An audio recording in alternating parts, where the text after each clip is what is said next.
Welcome you all on English India YouTube channel. This is Sarita Singh. आज के video lecture में हम जिस टॉपिक को डिस्कस कर रहे हैं वो है टाइप्स ऑफ या काइंड्स ऑफ सबऑर्डिनेटिव कंजंक्शन। कंजंक्शन को काफी डिटेल में हम डिस्कस कर चुके हैं। कंजंक्शन वो वर्ड्स होते हैं जो कि दो वर्ड को आपस में कनेक्ट करते हैं, सेंटेंस को सेंटेंस के साथ जोड़ते हैं, एडजेक्टिव को एडजेक्टिव के साथ कनेक्ट करते हैं, वर्ब को वर्ब के साथ कनेक्ट करते हैं और एडवर्ब को एडवर्ब के साथ कनेक्ट करते हैं। कंजंक्शन वो वर्ड्स होते हैं जो किसी दो क्लॉजेस को भी आपस में कनेक्ट करते हैं और फ्रेजेस को भी आपस में कनेक्शन करने का काम कंजंक्शन का होता है। दो वर्ड्स को जब ये ज्वाइन करते हैं तो इसीलिए इन्हें हम ज्वाइनिंग वर्ड्स भी कहते हैं। कंजंक्शन 3 टाइप का होता है, coordinative conjunction, subordinative conjunction and correlative conjunction. इन तीनों टाइप को हम ऑलरेडी डिस्कस कर चुके हैं। कोऑर्डिनेटिव कंजंक्शन के भी टाइप को हम ऑलरेडी डिस्कस कर चुके हैं।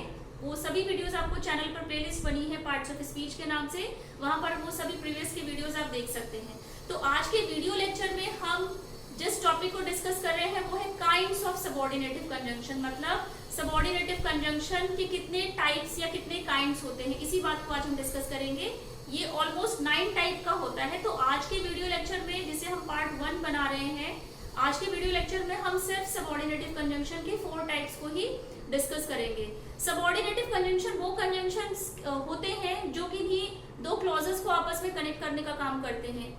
क्लॉजेस वो ग्रुप ऑफ वर्ड होता है जिसका अपने आप में कंप्लीट मीनिंग होता है। क्लॉज में हमेशा ही एक सब्जेक्ट होता है और एक वर्ब होती है। तो जब दो क्लॉजेस को आपस में हम कनेक्ट करते हैं, जब उन्हें ज्वाइन करते हैं, जिस वर्ड से हम उन्हें ज्वाइन करते हैं वो ऑल्दो कंजंक्शंस तो कहलाते ही हैं, लेकिन कंजंक्शंस में भी हम उन्हें सबऑर्डिनेटिव कंजंक्शन की कैटेगरी में रखते हैं। तो देखते हैं सबसे पहले यहाँ पर सबऑर्डिनेटिव कंजंक्शन के जिन टाइप को आज हम डिस्कस कर रहे हैं वो है time, place, cause and condition.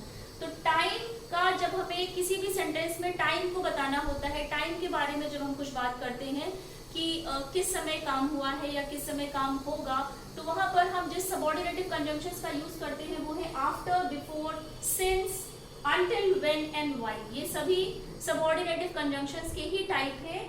हमें जब टाइम बताना होता है कहीं पर भी, it is used to show when an action और इवेंट टेक प्लेस। टाइम जब हम बताते हैं किसी भी सेंटेंस में तो वहां पर जो कंजंक्शंस हम यूज करते हैं तो वो हमें यही बताते हैं कि जो एक्शन हुआ है वो कब हुआ है। When an action take place, मतलब कि जो एक्शन हुआ है वो कब हुआ है। तो यहाँ पर एग्जाम्पल है, पहला है you can go outside after you finish your work. तो यहाँ पर भी एक कंडीशन लगी हुई है, एक इंडिपेंडेंट क्लॉज है, एक डिपेंडेंट क्लॉज है। इंडिपेंडेंट क्लॉज है यू कैन गो आउटसाइड, मतलब कि आप बाहर जा सकते हो। यू फिनिश योर होमवर्क, ये डिपेंडेंट क्लॉज है। तो यहाँ पर हमने दो क्लॉजेस को आपस में कनेक्ट करा है। सबऑर्डिनेटिव कंजंक्शन आफ्टर से जो हमें टाइम के बारे में बता रहा है, मतलब कि यू कैन गो आउटसाइड, तुम बाहर जा सकते हो, after you finish your homework. Condition क्या लगा दी है, जब आप अपना होमवर्क फिनिश करोगे तभी आप बाहर जा सकते हो। तो आफ्टर यहाँ पर एज अ सबऑर्डिनेटिव कंजंक्शन की तरह यूज हुआ है इस सेंटेंस में। सेकेंड है प्लेस, जब हमें किसी प्लेस के बारे में बताना होता है, use to show where an action और इवेंट टेक प्लेस। वेयर का मतलब कि कहाँ हुआ है एक्शन, किसी जगह पर हुआ है या किसी जगह का नाम है, किसी प्लेस का नाम जब हम बताते हैं एक्शन के होने का, वहां पर हम जिन सबऑर्डिनेटिव कंजंक्शंस का यूज करते हैं वो है where and wherever. Example है you can sit wherever you like in the classroom. तो यहाँ पर दो सेंटेंसेस है, यू कैन सिट ये एक सेंटेंस है, मतलब एक क्लॉज है। You like in the classroom, you like in the classroom ये भी एक सेंटेंस है।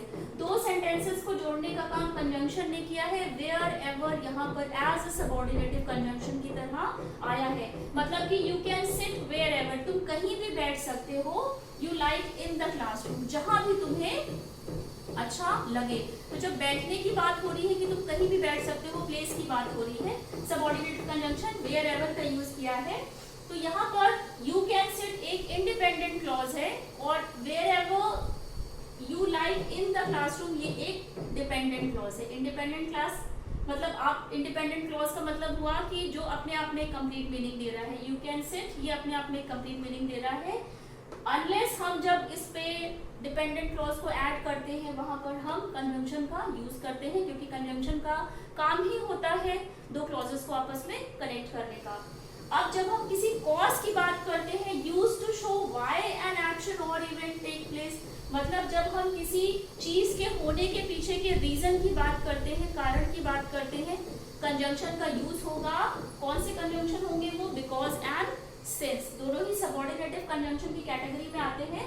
एग्जांपल है You should wear a coat because it's cold outside.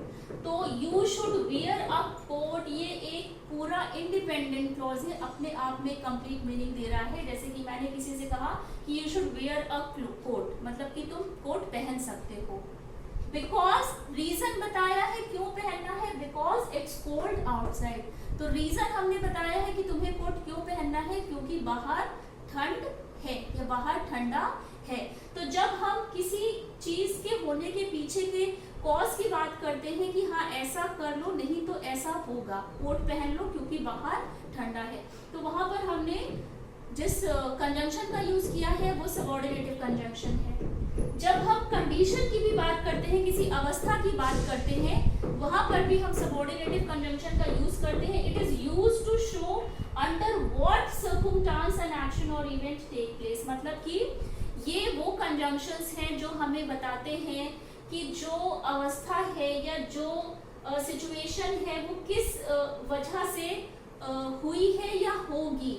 तो जब हमें कंडीशन की बात करनी होती है, जब हमें क्या को बताना होता है, किसी सिचुएशन को बताना होता है, अवस्था कारण को बताना होता है, या हम एक कंडीशन लगा देते हैं कि अगर तुम ऐसा करोगे तो ऐसा होगा, तो वहां पर भी हम सबऑर्डिनेटिव कंजंक्शन का यूज करते हैं। इफ और अनलेस ये दोनों ही सबऑर्डिनेटिव कंजंक्शन के टाइप होते हैं जब हमें कंडीशन बतानी होती है। एग्जांपल है if you study hard you will pass the exam. तो यहाँ पर इफ यू स्टडी हार्ड, ये इफ यहाँ पर एज अ सबऑर्डिनेटिव कंजंक्शन की तरह आ गया है।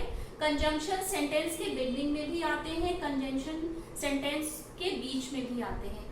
आपको सेंटेंस पढ़ के आइडेंटिफाई करना होगा। जैसे यहाँ पर इफ है, ये कंजंक्शन है, सबऑर्डिनेटिव कंजंक्शन है, सेंटेंस के स्टार्टिंग में ही आ गया है। और ये बात आपको और ध्यान रखनी है कि अगर आप कंजंक्शन को किसी भी सेंटेंस के स्टार्टिंग में यूज कर रहे हो, मतलब अगर सबऑर्डिनेटिव कंजंक्शन को आप सेंटेंस के स्टार्टिंग से शुरू हो रहा है कोई भी सेंटेंस, तो जब वो सेंटेंस पूरा एंड हो जाएगा तो वहां पर ही कॉमा लगेगा। तो यहाँ पर भी एक कंडीशन बताई गई है इफ यू स्टडी हार्ड।